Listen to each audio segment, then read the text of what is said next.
Hello friends, नमस्कार। आप सभी को स्वागत है अपना YouTube channel talent study lover पर। तो चलिए फ्रेंड्स, शुरू करते हैं। आज का नया क्लास है, नया सेशन के साथ मिलते हैं। ठीक है, इसमें आपको सभी क्वेश्चन जो वो फुल सोल्यूशन के साथ देखने को मिलेगा। ठीक है, तो वीडियो पर बने रहेगा लास्ट तक, और लास्ट में आप लोग कमेंट करके जरूर बताइएगा कि वीडियो आपको कैसा लगा। ठीक है, क्योंकि इसमें जितने भी क्वेश्चन है फ्रेंड्स, सभी प्रीवियस ईयर क्वेश्चन है, जीके के क्वेश्चन और जीएस दोनों इसमें मिक्स रहेंगे। ठीक है, और इस वीडियो में इस टाइप के जो क्वेश्चन रहेंगे इसमें और भी इसमें सुधार करने की कोशिश करेंगे। आज पहला क्लास है तो इसमें आप थोड़ा सा सपोर्ट कीजिएगा। ठीक है, चलिए तो शुरू करते हैं आज की क्लास। और इस क्लास का फ्रेंड्स पीडीएफ मिल जाएगा आपको।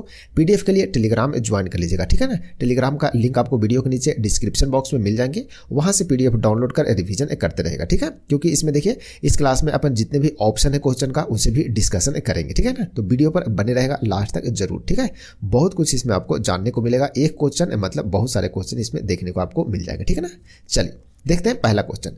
पहला क्वेश्चन है कि फांगपुई नेशनल पार्क कौन से राज्य में स्थित है, ये बताना। ठीक है, तो फांगपुई नेशनल पार्क जो है वो कौन से राज्य में स्थित है, तो सबसे पहले आप आंसर बताएंगे आप लोग। ठीक है ना, उसके बाद फिर बताएं सीखेंगे इसमें। ठीक है ना, चलिए तो पहला ऑप्शन है आपका असम, दूसरा है मिजोरम, तीसरा है मणिपुर और चौथा है आपको सिक्किम देखने को मिलेगा। ठीक है ना, तो सभी के सभी जो स्टेट है ये आपको नॉर्थ ईस्ट स्टेट देखने को मिलेगा, यानी कि कहीं ना कहीं ये स्थित है। ठीक है, तो फांगपुई नेशनल पार्क जो है फ्रेंड्स ये आपको देखने को कहाँ मिलेगा, तो ये मिजोरम राज्य में देखने को मिलेगा। ठीक है ना, कहाँ मिलेगा, मिजोरम में देखने को मिलेगा। ठीक है, चलिए कुछ इंपॉर्टेंट फैक्ट्स है वो अपन देख लेते हैं। ठीक है, जैसे कि असम है, पहला ऑप्शन आपका था ना असम। असम में देखते हैं मानस राष्ट्रीय पार्क आपको असम में मिलेगा, काजीरंगा राष्ट्रीय नेशनल पार्क, ठीक है, नामेरी राष्ट्रीय पार्क, राजीव गांधी ओरंग पार्क, ठीक है ना, डिब्रू सेखोवल राष्ट्रीय पार्क। ये सभी के सभी जो इंपॉर्टेंट फैक्ट है ये सभी ध्यान रखेगा, ये सभी आपको असम में दिखने को मिलेगा राष्ट्रीय पार्क। ठीक है, ये है आपका फांगपुई नेशनल पार्क है, इस प्रकार के दिखता है, तो एक पिक भी लगा देते हैं इसका। ठीक है ना, चलिए ये सभी के सभी जो है आपको असम में देखने को मिलेगा, तो इसे रिवीजन आप लोग जरूर करते रहेगा, बहुत बार क्वेश्चन पूछा जाता है। ठीक है, मिजोरम में आपको और भी देखने को मिलते हैं, जिसमें माउंटेन राष्ट्रीय पार्क मिल जाएंगे। ठीक है, मुरलेन राष्ट्रीय पार्क बहुत बार क्वेश्चन पूछा गया, इसे भी ध्यान में रखेंगे। फांगपुई नेशनल पार्क इसी के बारे में पूछा गया था। ठीक है, और ये फांगपुई नेशनल पार्क ही है। और नेक्स्ट है डाम्फा राष्ट्रीय अभयारण्य, ये सभी आपको मिजोरम राज्य में देखने को मिलेगा फ्रेंड्स। ठीक है ना, चलिए नेक्स्ट ऑप्शन है मणिपुर। मणिपुर में आपको काइबुल लामजो राष्ट्रीय पार्क देखने को मिलेगा। ठीक है ना, बहुत इंपॉर्टेंट है, ये बहुत बार क्वेश्चन पूछा गया, इसमें ध्यान रखेंगे। और सिरोही राष्ट्रीय पार्क, ये दोनों के दोनों आपको मणिपुर में देखने को मिलेंगे। ठीक है, सिक्किम में कंचनजंगा, ठीक है, राष्ट्रीय पार्क आपको कहाँ देखने को मिलेगा, सिक्किम में। और भारत की जो सिक्किम राज्य है ये भी आपको नॉर्थ ईस्ट का ही राज्य देखने को मिलेगा। भारत की सबसे ऊंची चोटी जो है कंचनजंगा, ये भी आपको कहाँ, सिक्किम में ही देखने को मिलेगा। ठीक है, तो ये सभी जो पॉइंट है ये सभी को आप रिवीजन जरूर कीजिएगा, देखते रहेंगे। ठीक है ना, चलिए बढ़ते आगे नेक्स्ट क्वेश्चन की ओर फ्रेंड्स।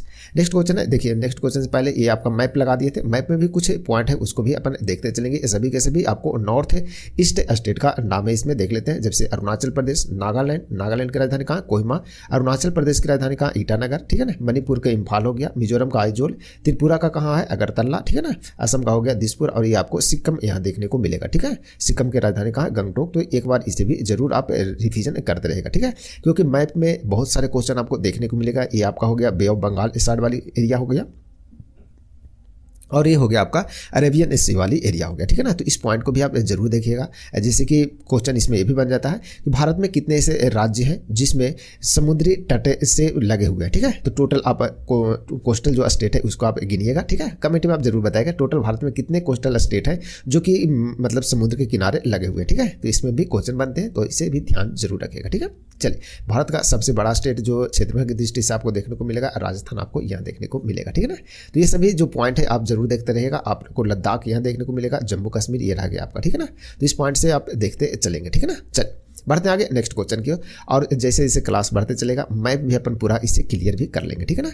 क्योंकि इसमें देखिए बहुत कुछ आपको मैप में बहुत सारे क्वेश्चन देखने को मिलता है इसमें। ठीक है, चलिए बढ़ते हैं आगे नेक्स्ट क्वेश्चन की ओर। अब नेक्स्ट क्वेश्चन है फ्रेंड्स प्रशुल्क और व्यापार पर। ठीक है ना, सामान्य समझौता यानी कि the general agreement on tariff and trade किस वर्ष अस्तित्व में आया ये बताना है। ठीक है ना, यानी कि इसका शॉर्ट नेम है GATT। ठीक है, GATT जो कि व्यापार के क्षेत्र में पहले, ठीक है ना, अभी तो नहीं, वर्तमान में नहीं, पहले की बात है कि पहले व्यापार के क्षेत्र में सबसे सर्वोच्च संस्था जो इंटरनेशनल ऑर्गेनाइजेशन था वो यही था, GATT। ठीक है, जिसका फुल फॉर्म होता है the general agreement on tariff and trade होता है। ठीक है ना, तो इसे भी ध्यान में रखेगा। बहुत कभी क्वेश्चन ये भी बन जाता है कि GATT का पूर्ण रूप क्या होता है। ठीक है, तो पूछा गया कि यह अस्तित्व में कब आया था, यानी कि इसकी स्थापना कब हुआ था, इसके बारे में बताना है। ठीक है ना, चलिए इसकी स्थापना कब हुआ था फ्रेंड्स? 1948 में हुआ था, ठीक है ना, 1948 ईस्वी में हुआ था, ठीक है। चलिए अब इससे संबंधित कुछ इंपॉर्टेंट जो फैक्ट है ये आपको देख लेते हैं, ठीक है। GATT, ठीक है ना, यानी कि गैट, ठीक है। गैट पर टोटल 23 देश, यानी कितने देश के द्वारा? 23 देश के द्वारा हस्ताक्षर किए गए थे, ठीक है ना। कितने द्वारा? 23 देशों के द्वारा हस्ताक्षर किया गया था, ठीक है, जब इसकी स्थापना हुआ था। यानी कि जब हस्ताक्षर हुआ था, तो हस्ताक्षर कब हुआ था? तो हस्ताक्षर जो किया गया था वो 30 अक्टूबर को किया गया था। 30 अक्टूबर 1947 को हस्ताक्षर हुआ था और 1948 में यह अस्तित्व में आया था, ठीक है ना। तो इस पॉइंट को भी आप ध्यान में जरूर रखिएगा, ठीक है। चलिए अब बढ़ते हैं आगे कि 1 जनवरी, ठीक है ना, 1 जनवरी 1948 को क्या हुआ? ये अस्तित्व में आ गया था, ठीक है ना। तो इस पॉइंट को ध्यान रखेंगे। 30 अक्टूबर 1947 को इस पर हस्ताक्षर हुआ, जिसमें टोटल 23 देशों ने यानी कि कंट्री ने भाग लिया और 1 जनवरी 1948 में इसकी स्थापना हुई, ठीक है। लेकिन वर्तमान में अब GATT के जगह पर आ गया क्या? WTO आ गया, ठीक है ना। WTO जिसको क्या बोलते हैं? वर्ल्ड ट्रेड ऑर्गेनाइजेशन, ठीक है ना। क्या बोलते हैं? वर्ल्ड, ठीक है, WOR, वर्ल्ड ट्रेड, ठीक है ना, वर्ल्ड ट्रेड ऑर्गेनाइजेशन, ठीक है। तो वर्ल्ड ट्रेड ऑर्गेनाइजेशन जो कि अब वर्तमान में पूरे इंटरनेशनल बॉडीज बोले, इंटरनेशनल बॉडी यानी कि अंतर्राष्ट्रीय दृष्टिकोण से देखा जाए तो सर्वोच्च जो है वो ट्रेड की संस्था है। कौन है? WTO यानी वर्ल्ड ट्रेड ऑर्गेनाइजेशन, ठीक है ना। और इसकी स्थापना कब हुआ था? तो इसकी स्थापना हुआ था फ्रेंड्स, कब हुआ था? इसकी स्थापना हुआ था 1 जनवरी, ठीक है, 1 जनवरी 1995 ईस्वी को इसकी स्थापना हुआ था। किसका? WTO का, ठीक है ना। तो इसे भी ध्यान में रखेगा। और ये किस संधि के तहत हुआ था? तो ये था मराकेश संधि, ठीक है ना, मराकेश, ठीक है ना, मराकेश संधि के तहत इसकी स्थापना किया गया। किसका? WTO का, ठीक है ना। तो इसे ध्यान रखेंगे। इसका हेड क्वार्टर कहाँ देखने को मिलेगा? तो हेड क्वार्टर आपको जिनेवा में मिलेगा। कहाँ मिलेगा? जिनेवा में, जो कि कहाँ है? स्विट्जरलैंड में आपको देखने को मिलेगा, ठीक है ना, स्विट्जरलैंड में, स्विट्जरलैंड, ठीक है, स्विट्जरलैंड में आपको जिनेवा देखने को मिलेगा और यहीं पर इसका हेड क्वार्टर है। किसका? WTO यानी वर्ल्ड ट्रेड ऑर्गेनाइजेशन का। इसका जो कार्य है वो क्या है?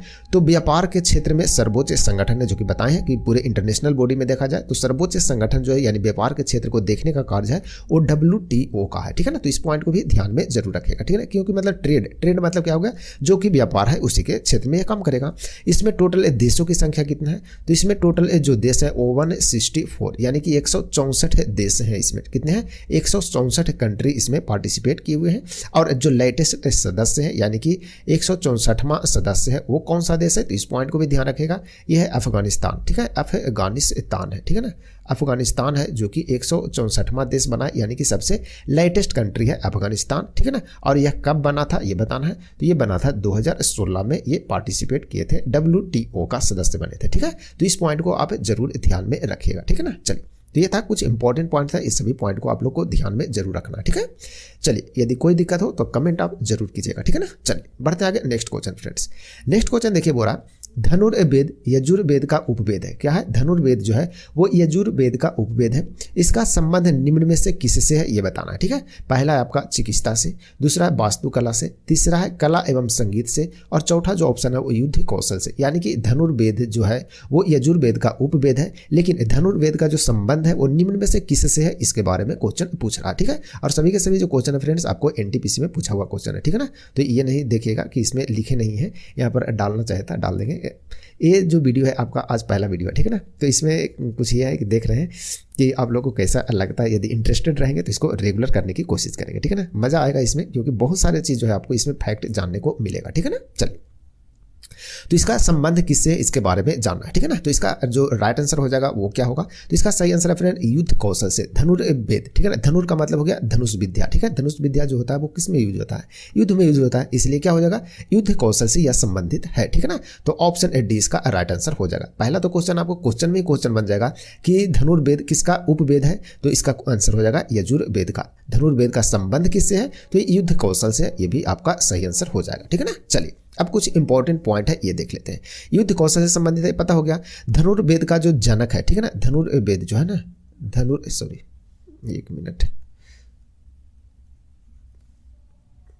धनुर्वेद, ठीक है, धनुर्वेद, इसमें कभी कभी चिपक जाता है। धनुर्वेद जो है इसके जनक कौन है ये बताना है, ठीक है ना। तो इनके जो जनक है वो कौन है, तो विश्वामित्र है। कौन है, विश्वामित्र, ठीक है, विश्वामित्र है जो कि धनुर्वेद के जनक है, ठीक है ना। तो इस पॉइंट को भी आप ध्यान में जरूर रखिएगा, इंपॉर्टेंट फैक्ट है, ध्यान रखिएगा इसको, ठीक है। चलिए अब देखते हैं टोटल वेद, ठीक है ना। वेद जो होते हैं टोटल कितने प्रकार के होते हैं, टोटल 4 प्रकार के वेद होते हैं। कितने प्रकार के होते हैं, 4 प्रकार के, ठीक है। चलिए कुछ इंपॉर्टेंट पॉइंट है ये देख लेते हैं, ठीक है। सबसे पहले तो आपको ध्यान रखना है ऋग्वेद, ठीक है ना। सबसे पुराना वेद है जो कि कौन है, ऋग्वेद है। तो सबसे पहले आप देखेंगे ऋग्वेद के बारे में, ठीक है ना। ऋग्वेद जो है क्या है, तो इसके बारे में इंपॉर्टेंट फैक्ट, तो सबसे इंपॉर्टेंट फैक्ट है कि सबसे पुराना वेद है। क्या है, सबसे पुराना वेद, ठीक है ना। सबसे पुराना वेद है तो कौन सा वेद है, ऋग्वेद है, ठीक है ना। तो इस पॉइंट को आप ध्यान में रखिएगा। दूसरा वेद है आपका यजुर्वेद। कौन सी वेद है, यजुर्वेद है, ठीक है ना। यजुर्वेद एक ऐसा वेद है जो कि गद्य और पद दोनों में है, ठीक है ना। यानी कि इसका जो मेन उद्देश्य इसका जो मेन फैक्ट है वो क्या है, तो ऐसा वेद जो गद्य और पद दोनों में है। कैसा है, गद्य और पद, ठीक है ना। गद्य और पद दोनों में है, यह क्या है, दोनों में है, ठीक है ना। इसलिए यजुर्वेद का जो संबंध है किससे है, तो गद्य और पद दोनों में यह है, इसलिए यजुर्वेद फेमस है, ठीक है ना। चलिए तीसरा आपका जो वेद है ये हो गया आपका सामवेद। क्या है, सामवेद, ठीक है ना। तीसरा सामवेद है। सामवेद के बारे में इंपॉर्टेंट फैक्ट क्या है कि भारतीय संगीत का जनक कहा जाता है, ठीक है ना। तो भारतीय संगीत, ठीक है, भारतीय संगीत है फ्रेंड्स, ठीक है ना। भारतीय संगीत का जनक, ठीक है ना। भारतीय संगीत का जनक जो है कौन से वेद को कहते हैं, तो सामवेद को कहते हैं, ठीक है ना। तो इस पॉइंट को भी आप ध्यान में रखेंगे। चौथा आपका हो जाएगा क्या, चौथा हो जाएगा आपका अथर्ववेद, ठीक है ना। अथर्ववेद, अथर्ववेद, अथर्ववेद जो है ये सबसे बाद का वेद है, यानी कि सबसे नया वेद, यानी कि सबसे लेटेस्ट जो वेद है वो कौन है, तो अथर्ववेद है, यानी कि सबसे बाद का वेद, ठीक है। सबसे बाद का वेद है, सबसे बाद का वेद, ठीक है ना। सबसे बाद का वेद है तो कौन वेद है, तो यह अथर्ववेद है, ठीक है ना। और इसमें इसका एक और इंपॉर्टेंट पॉइंट है, कभी कभी क्वेश्चन में आता है कि कौन सी वेद है जिसका संबंध भूत प्रेत से है, ठीक है। तो भूत प्रेत से जो संबंध है वो कौन सी वेद का है, तो अथर्ववेद का ही है, ठीक है ना। तो इस पॉइंट को भी ध्यान रखेगा। भूत प्रेत के बारे में हो गया आपका, आयुर्वेद के बारे में हो गया, किसका हो गया, आयुर्वेद के बारे में हो गया, ठीक है ना। आयुर्वेद के बारे में हो गया, आपको ज्योतिष के बारे में देखने को मिलेगा, ज्योतिष, ठीक है, ज्योतिष के बारे में। ये सभी के सभी जो संबंध है वो किससे जानकारी मिलता है, तो ये सभी जो जानकारी मिलता है वो अथर्ववेद में मिलता है, ठीक है ना। तो ये सभी पॉइंट है ये आपको ध्यान में रखना है, ठीक है। तो ये कुछ इंपॉर्टेंट पॉइंट था, ध्यान रखिएगा आप लोग, ठीक है। सबसे पुराना वेद कौन है, ऋग्वेद है, ठीक है ना। टोटल वेद कितने प्रकार के होते हैं, 4 प्रकार के। ऋग्वेद सबसे पुराना हो गया, यजुर्वेद उसके बाद जो कि गद्य और पद दोनों में है, ठीक है। सामवेद जो कि भारतीय संगीत का जनक माना जाता है, ठीक है। अथर्ववेद जो कि सबसे बाद का वेद है, ठीक है ना। और इसमें भूत प्रेत, आयुर्वेद, ज्योतिष के बारे में संबंध बताया गया है इसमें, ठीक है ना। इसके बारे में भी बताया गया किसमें, तो अथर्ववेद में। तो ये कुछ पॉइंट है, ध्यान रखेगा फ्रेंड्स, ठीक है ना। चलिए बढ़ते हैं आगे, नेक्स्ट क्वेश्चन की ओर बढ़ते हैं। अब नेक्स्ट क्वेश्चन देखिए, बोल रहा है निम्नलिखित में से कौन सी पुस्तक मेगास्थनीज ने लिखी है ये बताना, ठीक है। तो मेगास्थनीज जो पुस्तक, मेगास्थनीज जो थे व्यक्ति, ठीक है ना, वो किनके, इनके द्वारा एक पुस्तक लिखा गया, उसका नाम क्या है। पहला क्वेश्चन ऑप्शन में है आपका हर्षचरित्र, मालविकाग्निमित्रम, इंडिका या फिर याज्ञवल्क्य स्मृति, ठीक है ना। तो चारों में से कौन सी पुस्तक है जो कि मेगास्थनीज के द्वारा लिखा गया है ये बताना है, ठीक है ना।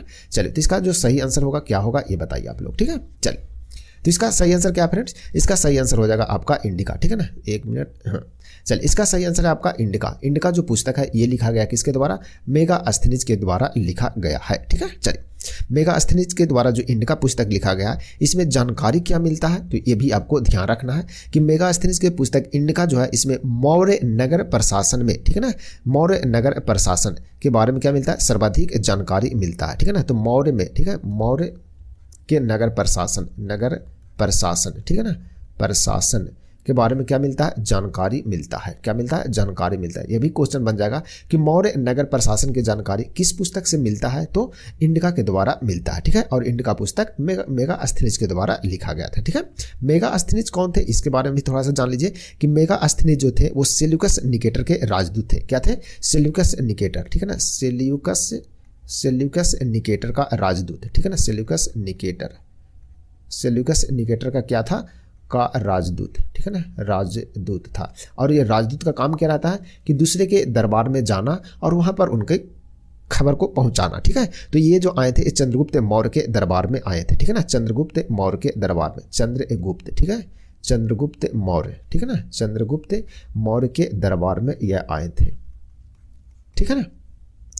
चंद्रगुप्त मौर्य के दरबार में आया था कौन? मेगास्थनीज आया था, जो कि इनके सेल्यूकस निकेटर का राजदूत बनकर आया था। ठीक है ना। राजदूत का काम क्या होता है? जैसे रामायण में देखे होंगे तो उसमें भी अंगद जाते हैं ना, राजदूत बनकर जाते हैं। ठीक है, रावण के घर में। ठीक है ना।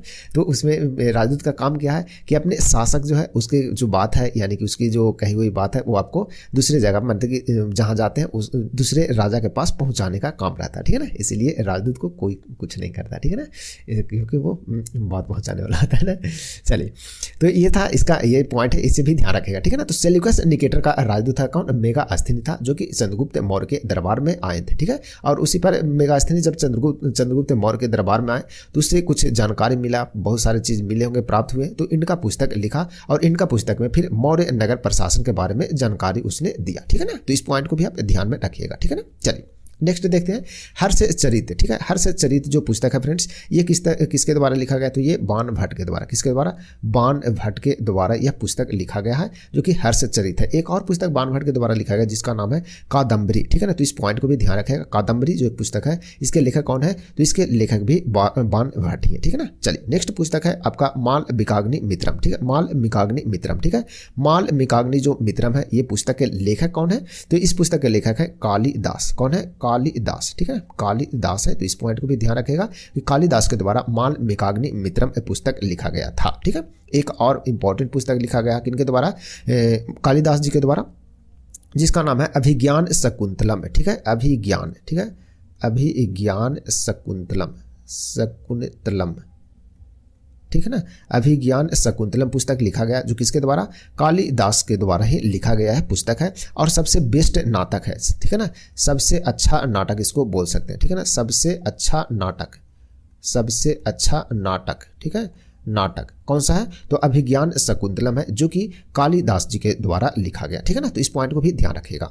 नेक्स्ट क्वेश्चन है याज्ञवल्क्य स्मृति। ठीक है ना, याज्ञवल्क्य स्मृति है, यह लिखा गया है किसके द्वारा? तो यह जो लिखा गया था, यह गुप्त काल में लिखी गई पुस्तक है। ठीक है ना, जो कि संस्कृत में लिखा गया है और हिंदू धर्म से यह संबंधित है। इस पॉइंट को भी ध्यान रखेगा। ठीक है, तो यह गुप्त काल में लिखा गया पुस्तक है, गुप्त काल में लिखा गया यह। ठीक है, गुप्त काल में लिखा गया। ठीक है ना। तो इस पॉइंट को ध्यान रखेगा, और यह संस्कृत में लिखा गया है। तो इस पॉइंट को ध्यान रखेगा कि याज्ञवल्क्य स्मृति जो है संस्कृत में लिखा गया और हिंदू धर्म से यह संबंधित है। तो इस क्वेश्चन इससे इसके बारे में कुछ ये जानकारी मिलता है, तो इस पॉइंट को भी ध्यान रखेंगे आप लोग। ठीक है, तो ये था पूरे क्वेश्चन का मतलब जितने भी था इसमें जो भी था निचोड़ के अपन निकाल लिया। ठीक है, तो इस टाइप के जो वीडियो बनाएंगे ना, इसमें इसी टाइप को देखने को मिलेगा। मजा आएगा पढ़ने में, धीरे धीरे जैसे जैसे क्लास आगे बढ़ेगा फ्रेंड्स मजा आएगा। ठीक है ना। क्वेश्चन एक है, ठीक है ना, क्वेश्चन आपको देखने को एक मिलेगा, लेकिन इसमें आपको बहुत सारी जानकारियां मिल जाएगा। ठीक है ना। तो इस टाइप के पढ़ने में मजा आता है। ठीक है, चलिए बढ़ते आगे नेक्स्ट क्वेश्चन की ओर।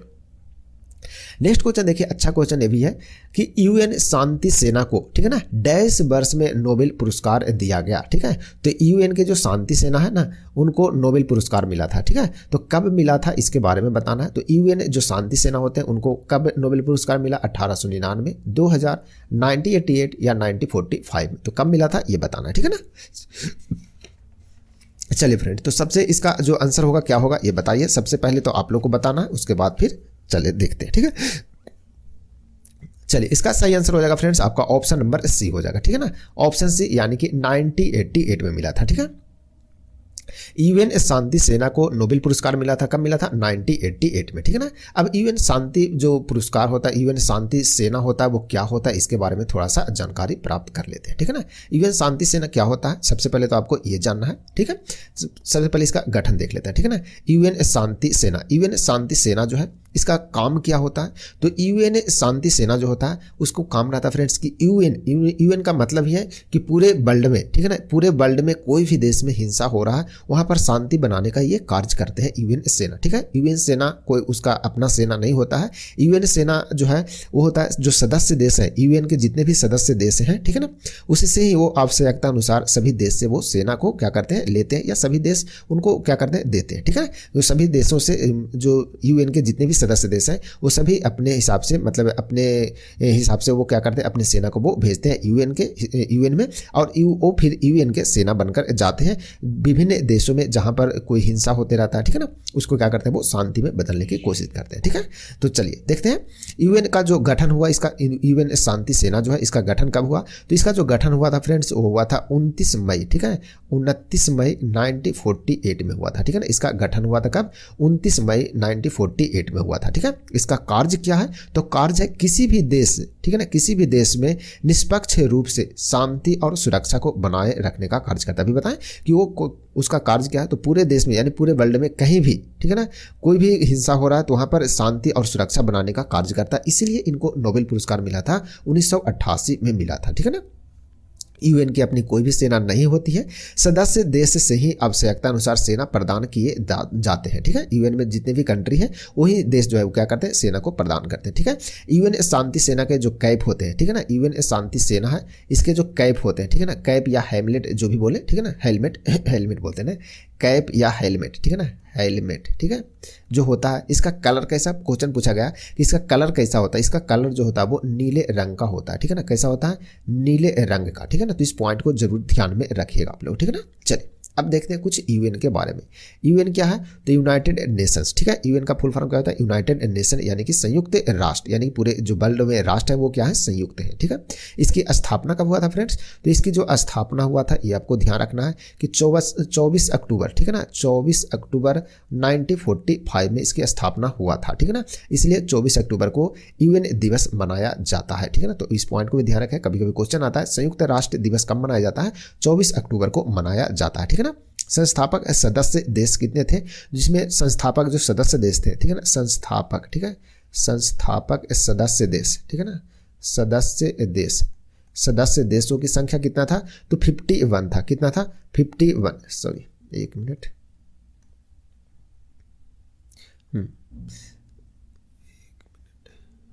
टोटल कितने था, 51 कंट्री थे। कब, जब संस्थापन हुआ था यानी स्थापना हुआ था 1945 की बात बता रहे हैं, ठीक है। तो 24 अक्टूबर 1945 में इसकी स्थापना हुआ, तो उस टाइम टोटल जो इसमें सदस्य थे वो 51 देश इसमें शामिल हुए थे, ठीक है। उसमें एक भारत भी था, तो इस पॉइंट को भी ध्यान रखिएगा कि भारत यूएन में शामिल कब हुआ, तो 1945 में ही शामिल हो गया था, यानी कि स्थापना के समय से भारत इसका सदस्य है, ठीक है। तो इस पॉइंट को ध्यान रखिएगा, ठीक है ना।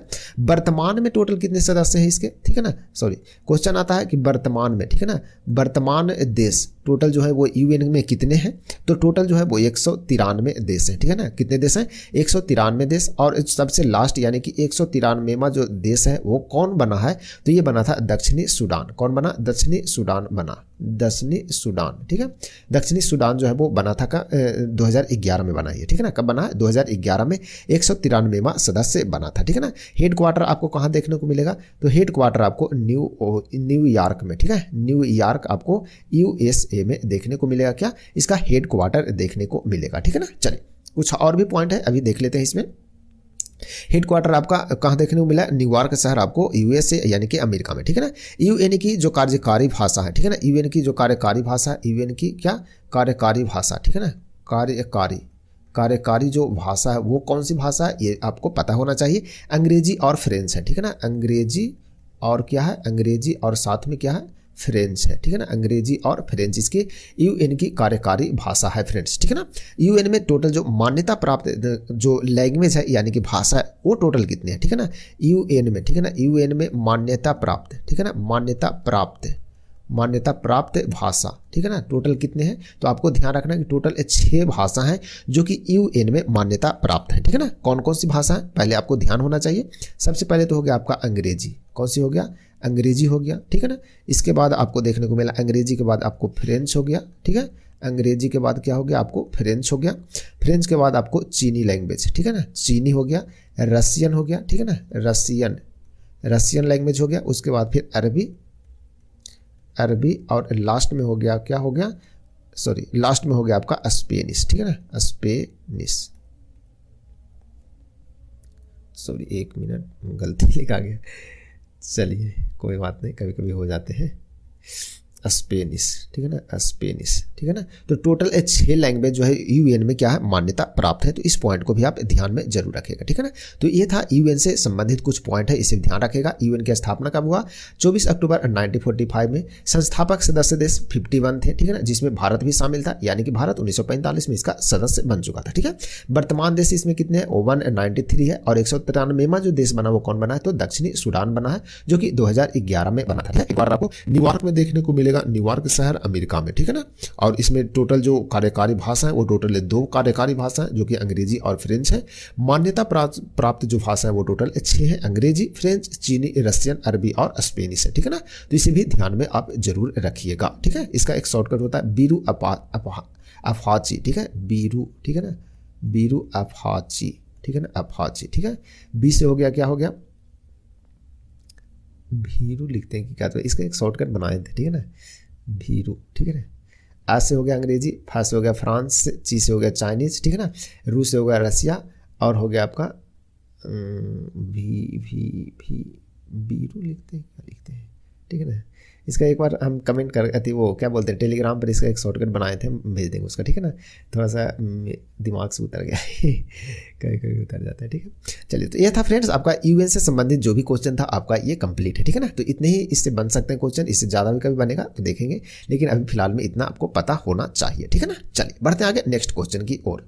नेक्स्ट क्वेश्चन है फ्रेंड्स, निम्नलिखित में से कौन सा देश, ठीक है ना, कौन सा देश भारत का पहला लौह और इस्पात संयंत्र है, ये बताना, ठीक है। निम्नलिखित में से कौन सा देश भारत का पहला लौह, ठीक है ना, सब पहला बड़ा लौह और इस्पात संयंत्र है, उसके बारे में बताना है। तो सही आंसर इसका ठीक है, स्टरलाइट इस्पात संयंत्र। दूसरा ऑप्शन है भिलाई इस्पात संयंत्र। तीसरा है टिस्को। चौथा है बोकारो इस्पात संयंत्र। तो कौन है जो कि भारत का पहला बड़ा लौह और इस्पात संयंत्र है, इसके बारे में बताना है, ठीक है।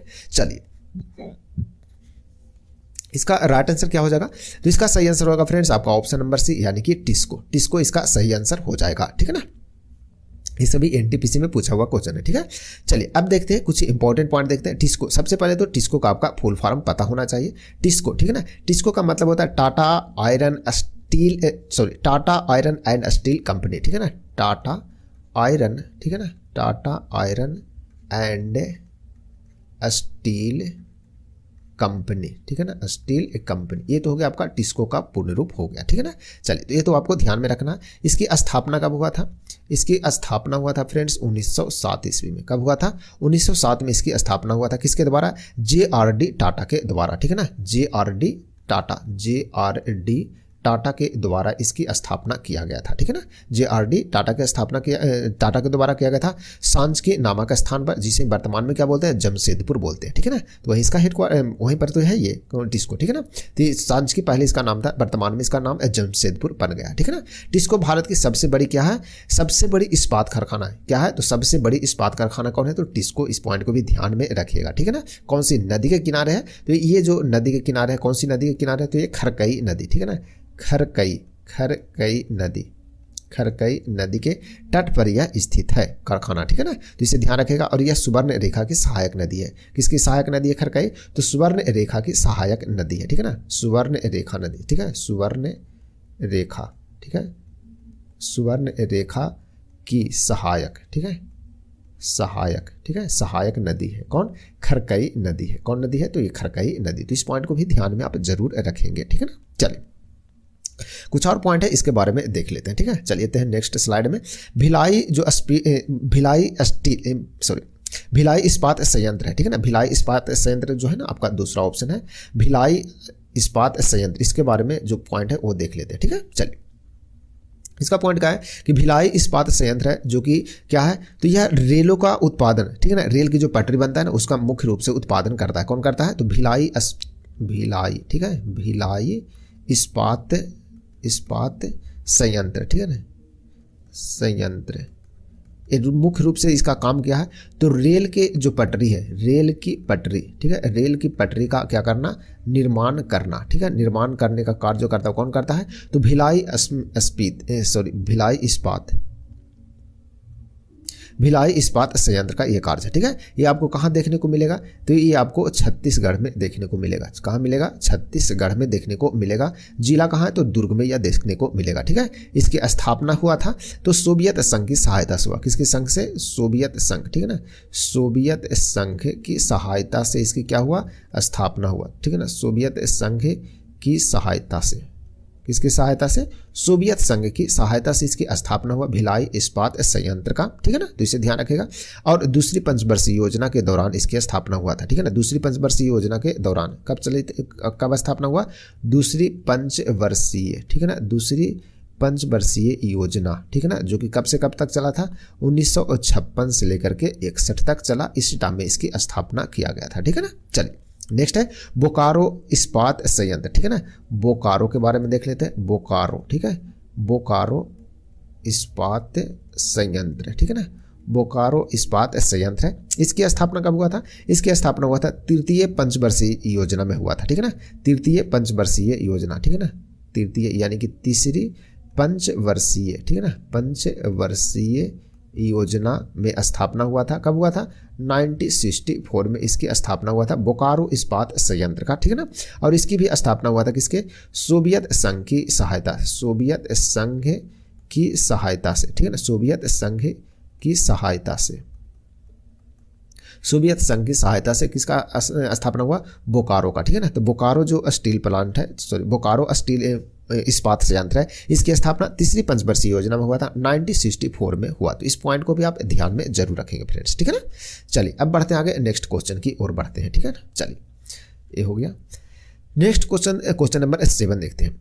क्वेश्चन है ब्रिटिश शासन के दौरान, ठीक है, भारत का अंतिम गवर्नर जनरल और पहला वायसराय कौन बना, ये बताना। ठीक है, तो ब्रिटिश शासन के दौरान भारत का अंतिम गवर्नर जनरल और पहला वायसराय कौन बना, Lord Canning, Sir John Macpherson, Lord William Bentinck या फिर लॉर्ड डलहौजी। तो कौन बने इसके बारे में बताना है। ठीक है, चलिए इसका सही आंसर क्या हो जाएगा, इसका सही आंसर हो जाएगा आपका लॉर्ड कैनिंग हो जाएगा। ठीक है ना, लॉर्ड कैनिंग जो बने थे, क्या बने थे, तो ब्रिटिश शासन के दौरान भारत का अंतिम गवर्नर जनरल और पहला वायसराय बने थे। कौन, लॉर्ड कैनिंग बने थे। ठीक है, अब लॉर्ड कैनिंग के बारे में कुछ इंपॉर्टेंट पॉइंट है, इसको अपन देख लेते हैं। ठीक है, लॉर्ड कैनिंग, ठीक है, लॉर्ड कैनिंग, लॉर्ड कैनिंग के बारे में कुछ इंपॉर्टेंट पॉइंट है। तो क्या क्या पॉइंट है, सबसे पहले देख लेते हैं कि इनका जो कार्यकाल रहा था वो कब से कब तक रहा था, तो 1856 से लेकर के 1862 तक इनका कार्यकाल रहा। ठीक है, तो सबसे पहले तो आपको ये ध्यान रखना है, इन्हीं के काल में 1857 का विद्रोह हुआ, क्योंकि 1857 विद्रोह हुआ था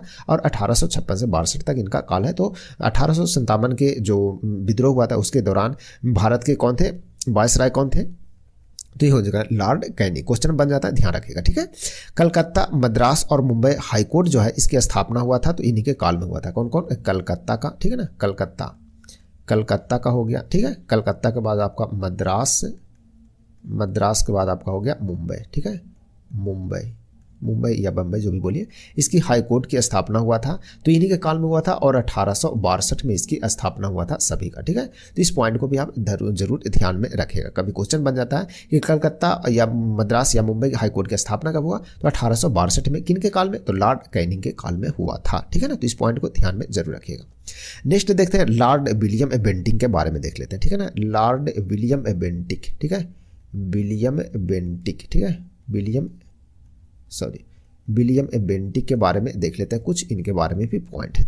तो लॉर्ड विलियम बेंटिक, सबसे पहले तो देखें इनका कार्यकाल कब से कब तक रहा, तो इनका जो कार्यकाल था फ्रेंड वो 1828 से लेकर के 1835 तक रहे। कब तक रहे, 1835 तक इनका कार्यकाल रहा। ठीक है ना, सबसे पहले आपको ये ध्यान रखना, भारत का पहला गवर्नर जनरल बने, ये कौन बने, तो लॉर्ड विलियम बेंटिक बने। क्या बने, भारत का पहला गवर्नर जनरल। ठीक है, भारत का पहला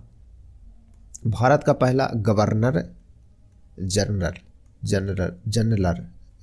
ठीक है ना, बने। ठीक है ना, कौन बने, तो लॉर्ड विलियम बेंटिक बने। इस पॉइंट को ध्यान में जरूर रखेंगे। ठीक है, नेक्स्ट है सर जॉन मैकफर्सन। ठीक है, सर जॉन मैकफर्सन जो है, सर जॉन, ठीक है ना, सर जॉन मैकफर्सन, इनके बारे में एक कुछ पॉइंट है तो इसको भी ध्यान रखेंगे। 1785 से लेकर के, ठीक है ना, 1785 से लेकर के 1786 तक इनका क्या रहा, कार्यकाल रहा था, ठीक है ना। और इनके बारे में इंपॉर्टेंट पॉइंट है, अस्थायी गवर्नर जनरल नियुक्त किए गए थे। कौन क्या बने थे, अस्थायी, ठीक है ना, अस्थायी गवर्नर जनरल, ठीक है ना, गवर्नर जनरल बने, ठीक है ना, जनरल बने। कौन बने, तो सर जॉन मैकफर्सन बने थे। इनका कार्यकाल 1785 से 86 तक एक वर्ष ही रहे, तो अस्थायी तौर पर इन्हें बना दिया गया था, ठीक है।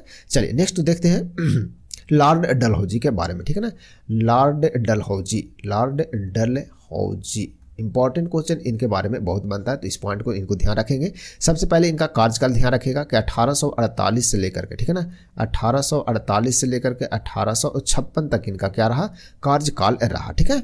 इन्हीं के काल में क्या हुआ फ्रेंड्स, बीएफगत नीति, जिसे इंग्लिश में डॉक्ट्रिन ऑफ लैप्स सॉरी बीएफगत, ठीक है, बीएफगत नीति जो बना वो किनके काल में, इन्हीं के काल में बना था, यानी कि अपनाया गया था बीएफगत नीति, ठीक है ना, यानी कि डॉक्ट्रिन ऑफ लैप्स बोलते हैं उसको, ठीक है ना। चलिए नेक्स्ट है विलय राज्य, ठीक है ना, विलय जो राज्य हुआ, इसमें कौन कौन से राज्य हुआ जो कि विलय राज्य हुआ, तो पहला आपको ध्यान रखना है सतारा, ठीक है, सतारा राज्य है, ठीक है। सतारा की जो विलय हुआ था कब हुआ था, 1948 में हुआ था। उसके बाद हुआ था जैतपुर, ठीक है ना, जैतपुर जो कि बुंदेलखंड में आपको देखने को मिलेगा, ठीक है ना, जैतपुर, ठीक है ना, जैतपुर का जो हुआ विलय हुआ। उसके बाद फिर आपको संबलपुर आपको विलय हुआ, ठीक है ना, संबलपुर कहाँ, उड़ीसा में, संबलपुर ये सभी का सभी जो विलय हुआ वो इन्हीं के काल में हुआ था, तो इस पॉइंट को आप ध्यान में रखिएगा, ठीक है ना। एक इंपॉर्टेंट पॉइंट, सबसे इंपॉर्टेंट ये भी बनता है कि लॉर्ड डलहौजी के शासनकाल में ही भारत में पहली रेल चली, ठीक है ना। तो पहली जो रेल चलाने का जो मतलब मिलता है, इनका क्रेडिट मिलता है, ठीक है, तो किनको मिलता है, तो लॉर्ड डलहौजी को मिलता है, ठीक है ना, क्योंकि इन्हीं के काल में क्या बना, रेल चला था। और प्रथम जो रेल चला था कब बना था, 16 अप्रैल, ठीक है ना, 16 अप्रैल 1853 से फ्रेंड्स चला था, बम्बई से चला था। कहाँ से कहाँ, तो बम्बई से थाने के बीच चला था, बम्बई टू थाने, ठीक है ना, बम्बई टू थाने चला था, जो कि कितना था, 34 किलोमीटर चला था, ठीक है ना। तो इस पॉइंट को ध्यान में जरूर रखिएगा, ठीक है ना। और भारतीय रेलवे का जनक भी इन्हें कहते हैं, क्या बोलते हैं, भारतीय रेल का जनक, भारतीय रेल का जनक, ठीक है ना, भारतीय रेल का जनक किनको कहते हैं, तो ये कहते हैं लॉर्ड डलहौजी जी को ही कहते हैं, ठीक है ना। तो इस पॉइंट को भी आप ध्यान में जरूर रखेंगे आप लोग, ठीक है, क्योंकि इससे बहुत क्वेश्चन बनते हैं, तो आप ध्यान में जरूर रखिएगा, ठीक है ना। चलिए अब बढ़ते हैं आगे नेक्स्ट क्वेश्चन की ओर। तो अब बताइएगा कि वीडियो कैसा लग रहा है। वीडियो अच्छा लगे तो लाइक शेयर भी जरूर करते रहेगा बीच में, ठीक है ना। टारगेट 2000, मतलब 2000 जितना जल्दी से जल्दी सब्सक्राइब करवाइए आप लोग, ठीक है। चलिए फ्रेंड्स नेक्स्ट क्वेश्चन बढ़ते हैं। नेक्स्ट क्वेश्चन देखिए, अच्छा क्वेश्चन ये भी, भारत के सर्वोच्च न्यायालय की पहली भारतीय महिला न्यायाधीश कौन थी, ये बताना है, ठीक है ना। तो भारतीय सर्वोच्च न्यायालय यानी कि सुप्रीम कोर्ट के बारे में बताया गया है कि भारतीय सुप्रीम कोर्ट जो है उनके प्रथम महिला, ठीक है, प्रथम महिला यानी पहली महिला जो न्यायाधीश बनी थी वो कौन बनी थी, ये इसके बारे में बताना है, ठीक है। जैसे हो गया आर भानुमति, इंदु मल्होत्रा, इंदिरा बनर्जी, फातिमा बीबी, ठीक है। तो कौन बने थे, तो इसका सही आंसर हो जाएगा फ्रेंड्स एम फातिमा बीबी बने थे, ठीक है। तो ऑप्शन डी इसका सही आंसर हो जाएगा, यानी भारत के सुप्रीम कोर्ट की पहली महिला जो न्यायाधीश बनी थी वो कौन बनी थी, फातिमा बीबी बनी थी, ठीक है ना। और कब बनी थी, तो ये ध्यान रखिएगा कि जो कब बनी थी, तो 1989 ईस्वी में यह बनी थी। कब बनी थी, 1989 में, ठीक है ना, 1989 में यह बनी थी, ठीक है। तो इस पॉइंट को आप ध्यान में जरूर रखेंगे, ठीक है। सेकंड कौन बनी थी, तो सेकंड बनी थी सुजाता बी मनोहर, ठीक है। सुजाता सेकंड में कौन बनी थी, ये तो होगी फर्स्ट में, सेकंड में बनी थी सुजाता, ठीक है, ध्यान रखिएगा इसे भी, सुजाता बी, ठीक है, सुजाता बी मनोहर, ठीक है ना। सुजाता बी मनोहर जो बनी थी कब बनी थी, 1994 ईस्वी में, ठीक है ना, 1994 में बनी थी। और जो तीसरे नंबर की बनी थी वो कौन बनी थी, तो ये रूमा पाल है, ठीक है, रूमा पाल, ठीक है, रूमा पाल। तो टॉप 3 जो है आपको ध्यान रखना है कि कभी क्वेश्चन बन जाए कि भारत के सर्वोच्च न्यायालय की दूसरी महिला जो न्यायाधीश बनी थी वो कौन बनी थी, तो सुजाता बी मनोहर बनी थी। प्रथम कौन बनी थी, फातिमा बीबी, दूसरा बनी थी सुजाता बी मनोहर 1984, और तीसरा बनी थी रूमा पाल बनी थी, ठीक है। तो इस पॉइंट को भी आप ध्यान में जरूर रखेंगे, ठीक है। चलिए अब बढ़ते हैं, देखते हैं कुछ सुप्रीम कोर्ट के बारे में कुछ इंपॉर्टेंट जो फैक्ट है ये, ठीक है ना, यानी कि सर्वोच्च न्यायालय के बारे में देखते हैं फ्रेंड्स, ठीक है। एससी यानी कि सुप्रीम कोर्ट, जो कि भारत का क्या है तो सर्वोच्च न्यायिक संस्था है, ठीक है। तो इसे ध्यान रखेगा। इसका जो संवैधानिक, सबसे पहले ध्यान रखेगा ये भी क्या है, संवैधानिक निकाय है, क्या है, यानी कि संविधान में इसका वर्णन किया गया है, इसलिए संवैधानिक निकाय से बोलेंगे, ठीक है। और इसका संबंध जो है संविधान में वो अनुच्छेद 124 में बताया गया है, किसके में, तो 124 में संबंध है। तो किससे संबंध है, तो ये संबंध है आपका सुप्रीम कोर्ट में, भारत में एक सुप्रीम कोर्ट होगा, ठीक है। तो इसके बारे में ध्यान रखेंगे, ठीक है। इसकी स्थापना कब हुआ था फ्रेंड्स, तो इसकी जो स्थापना हुआ था फ्रेंड्स, ये हुआ था 26 जनवरी, ठीक है, 26 जनवरी 1950 ईस्वी को इसकी स्थापना हुआ था। तो इस पॉइंट को आप ध्यान में जरूर रखिएगा, ठीक है। 26 जनवरी को क्या हुआ, तो इसकी स्थापना हुआ था 1950 में, ठीक है ना। तो ध्यान रखेंगे। इसमें टोटल जो पदों की संख्या है, ठीक है ना, पदों की संख्या, ठीक है, पदों की संख्या जो है टोटल कितने हैं, तो पदों की संख्या टोटल होते हैं 34, जिसमें क्या होता है 33 प्लस 1 होते हैं, एक होते हैं मुख्य न्यायाधीश जो होते हैं, और 33 जो होते हैं वो न्यायाधीश होते हैं, ठीक है। तो 33 प्लस 1 टोटल कितने होता है, ये चेंज होता रहता है, लेकिन अभी वर्तमान में जो है ये 34 है, ठीक है। वर्तमान में सर्वोच्च न्यायालय के जो मुख्य न्यायाधीश है वो कौन है, तो इन्हें भी ध्यान रखेगा, ये है डॉक्टर DY चंद्रचूड़ जी, ठीक है। कौन है, तो मुख्य न्यायाधीश, ठीक है, मुख्य न्यायाधीश जो वर्तमान में है वो कौन है, डॉक्टर, ठीक है ना, डॉक्टर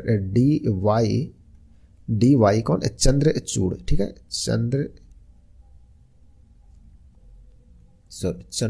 चंद्रचूड़ जी है, ठीक है। तो ये वर्तमान में आपके क्या है, तो मुख्य न्यायाधीश हैं सुप्रीम कोर्ट के, और कौन से नंबर के हैं, तो ये 50वें नंबर के हैं, ठीक है। तो इस पॉइंट को भी आप ध्यान रखेगा। तो ये था सुप्रीम कोर्ट से कुछ इंपॉर्टेंट फैक्ट, इसे भी ध्यान में जरूर रखेंगे फ्रेंड्स आप लोग, ठीक है ना।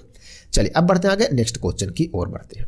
नेक्स्ट क्वेश्चन है फाइकोलॉजी में किसका अध्ययन किया जाता है, इसके बारे में बताना, ठीक है। तो फाइकोलॉजी में किसका अध्ययन होता है, तो इसका सही आंसर क्या होगा ये बताइए, ठीक है। चलिए, तो फाइकोलॉजी में किसका अध्ययन होता है, सबसे पहले आपको ऑप्शन है फलों का अध्ययन किया जाता है, कवकों का अध्ययन, शैवालों का अध्ययन, या रेशम का अध्ययन, ठीक है। तो फाइकोलॉजी में किसका अध्ययन होता है, तो इसका सही आंसर हो जाएगा फ्रेंड्स आपका ऑप्शन सी, फाइकोलॉजी में शैवाल का अध्ययन किया जाता है, ठीक है ना।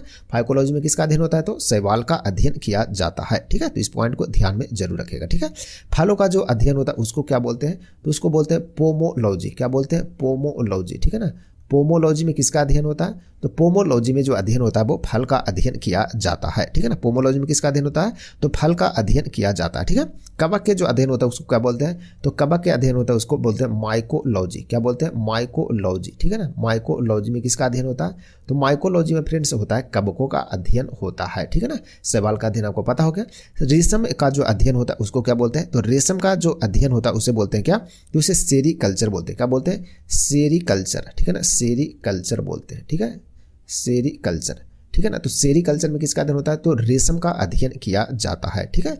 कुछ और भी पॉइंट है, इसे भी ध्यान रखेगा, इसे भी याद कर लीजिएगा, ठीक है। जैसे एपी कल्चर होता है, ठीक है ना, एपी कल्चर, ठीक है, एपी कल्चर, ठीक है, एपी कल्चर जो होता है इसमें किसका अध्ययन होता है, तो एपी कल्चर में अध्ययन जो होता है फ्रेंड्स वो होता है मधुमक्खी पालन का अध्ययन, ठीक है ना, मधुमक्खी,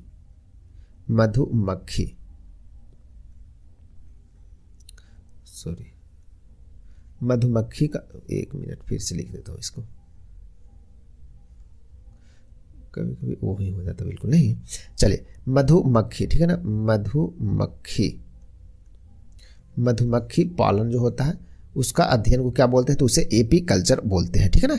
पीसी कल्चर होता है जिसमें मत्स्य पालन यानी मछली पालन का अध्ययन होता है, तो किसमें होता है, पीसी कल्चर, ध्यान रखेगा, पीसी हो गया कल्चर, पीसी कल्चर में किसका अध्ययन होता है, तो मछली पालन का अध्ययन किया जाता है, ठीक है ना। तो मछली पालन के अध्ययन को क्या कहते हैं, तो पीसी कल्चर बोलते हैं फ्रेंड्स, ठीक है ना।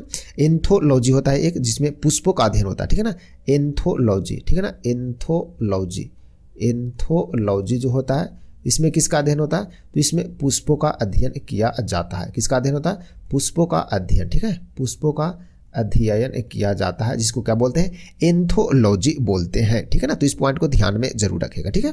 एक और ध्यान रखेगा, फ्लोरिकल्चर होता है, ठीक है, फ्लोरिकल्चर, ठीक है, फ्लोरिकल्चर होता है, ठीक है, फ्लोरिकल्चर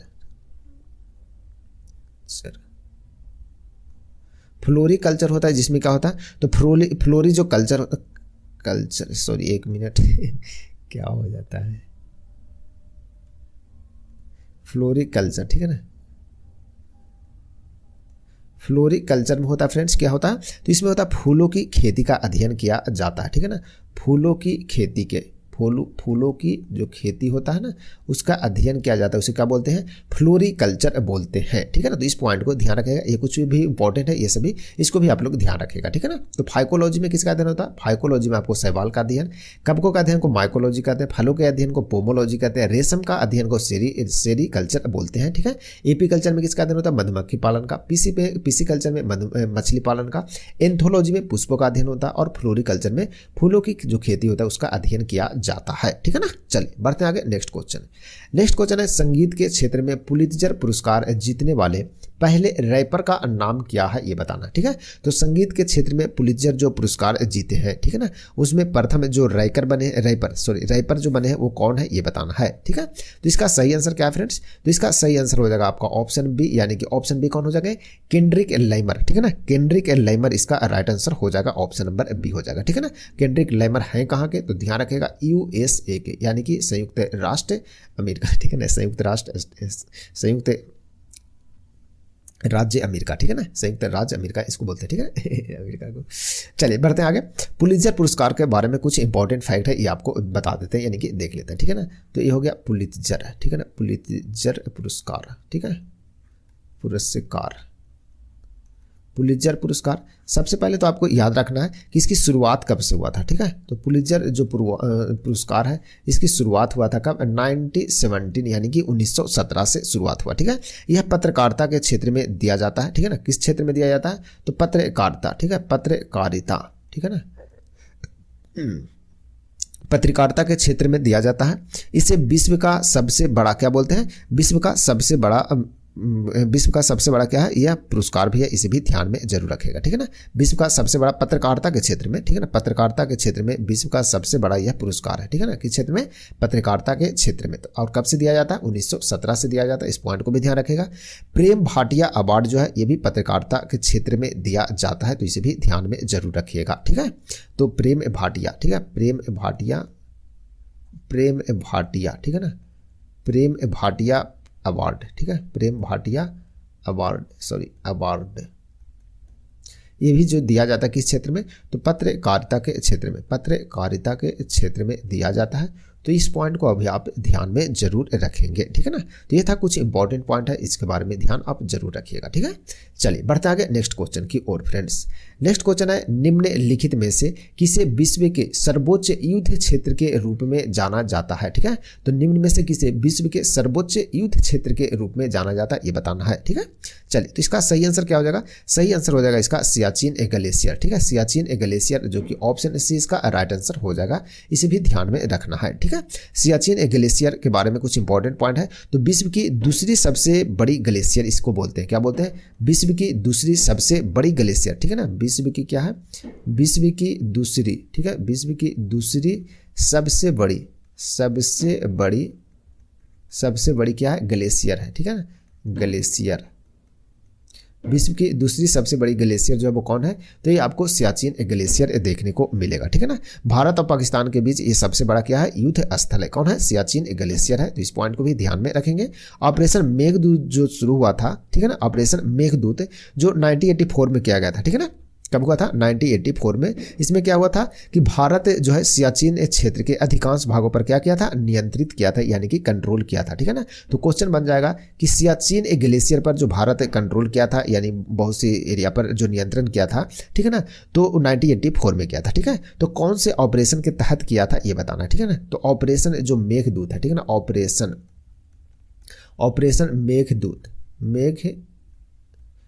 मेघदूत का संबंध किससे है, तो ये सियाचिन ग्लेशियर से ही है। और ये कब हुआ था, तो 1984 में। कब हुआ था, 1984 में यह ऑपरेशन चलाया गया था। और उसी के टाइम में क्या हुआ था, सियाचिन ग्लेशियर में बहुत सारा जो एरिया है, मतलब अधिकांश भागों पर नियंत्रण जो किया वो भारतीय सेना के द्वारा किया गया। ठीक है, भारत और पाकिस्तान के बीच क्या है, तो सबसे बड़ा युद्ध स्थल है, तो कौन है, तो सियाचिन ग्लेशियर है। कभी क्वेश्चन ये भी बन जाता है कि भारत और पाकिस्तान के बीच सबसे बड़ा जो युद्ध स्थल है उसका नाम क्या है, तो सियाचिन ग्लेशियर, ध्यान रखेंगे। ठीक है ना, तो ये था कुछ इंपॉर्टेंट पॉइंट है, इसे भी ध्यान में आप लोग को जरूर रखना फ्रेंड्स। ठीक है ना, चलिए तो ये था आज की क्लास का लास्ट क्वेश्चन था, क्वेश्चन नंबर 11 तक ही किए। लेकिन आपको बताइएगा कि वीडियो कैसा लगा, यदि अच्छा लगता है तो बताइएगा, कमेंट कीजिएगा आप लोग, तो थोड़ा सा इसे कंटिन्यू रखने की भी और कोशिश करते रहेंगे। ठीक है ना, अभी तो आज मतलब मान के चलिए कि ट्रायल था ये। ठीक है, तो कुछ थोड़ा सा दिक्कत भी हो रहा है अभी लिखने में भी दिक्कत होता है थोड़ा सा कभी कभी, ठीक है ना। तो ये मतलब थोड़ा धीरे धीरे करते करते ये आपको हैबिट में आ जाता है, मुझे भी हैबिट में आ जाएगा, तो फिर इजी लगने लगेगा और मज़ा भी आने लगेगा, ठीक है ना।